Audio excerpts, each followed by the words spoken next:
De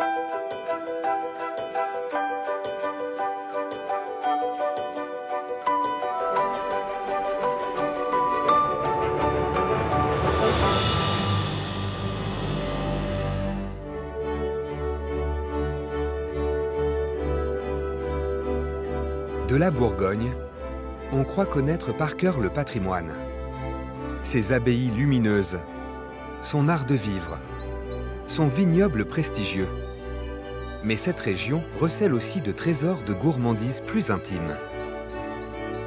Dans le petit village de Flavigny, un étrange parfum flotte dans l'air depuis des siècles.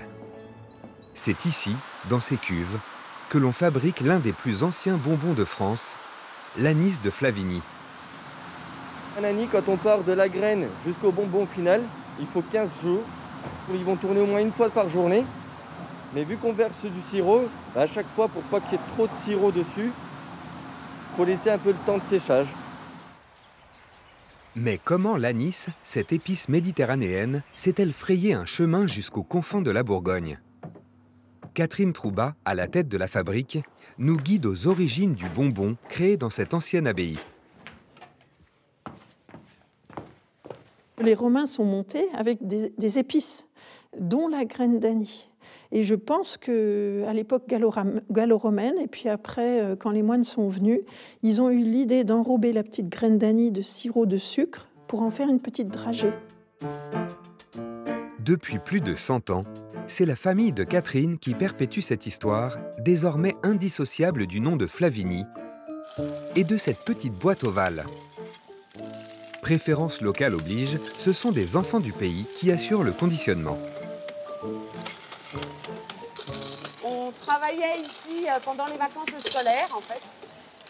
Et parce que Catherine et son papa ont toujours privilégié les gens du village. Et donc on a travaillé ici pendant les vacances et on est resté. Moi j'ai connu mes grands-parents à l'époque, ils en mangeaient énormément.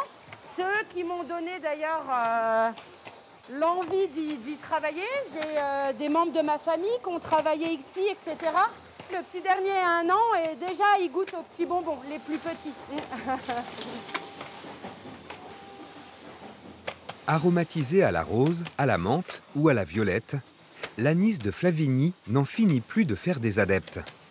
Sa petite boîte ovale s'exporte même en Europe, au Japon et aux États-Unis.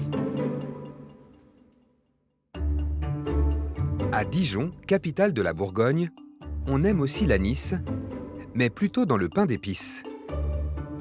Dans cette boutique, l'une des plus anciennes de la ville, on entretient la légende de la nonette, une gourmandise qui fait fondre les palais dijonnais depuis le Moyen-Âge.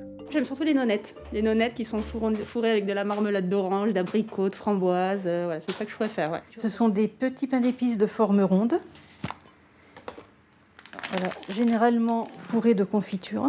Les petits-enfants retrouvent la boutique où la mamie venait leur acheter du pain d'épices. Ici, on fabrique la nonette depuis 225 ans. L'héritage d'une famille, celle de Catherine Petitjean, 9e génération à la tête de l'entreprise. Ici, on trouve Auguste Petitjean, qui est le dirigeant de Mulot et Petitjean, qui a fait construire le site sur lequel nous sommes encore installés aujourd'hui. Cela fait 25 ans que son père lui a laissé les clés de la maison. Ce qui m'a surtout porté, c'est qu'il m'a fait confiance. Je pense que là, la confiance des parents est importante. Et il m'a laissé les rênes de l'entreprise et il m'a laissé décider. Parce que moi, je me prépare à laisser l'entreprise à ma fille. Une délicieuse tradition, à l'origine transmise par des nonnes qui, les premières, ont confectionné et donné leur nom à la nonnette. Emmanuel Logereau préfère, lui, garder un silence religieux sur la recette. Là, il y a 146 kilos. Mais il peut vous assurer d'une chose, ici, la fabrication est toujours artisanale.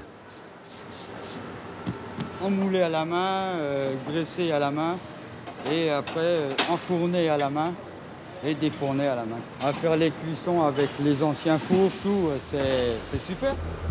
Une fierté locale qui rassemble même au-delà de la Bourgogne.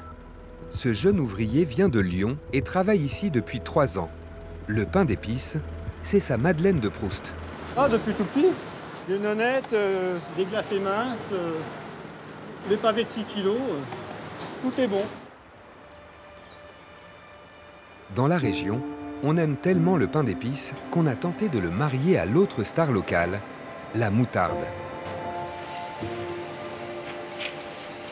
Et alors, faut faire un dosage subtil pour marier la moutarde et le pain d'épices?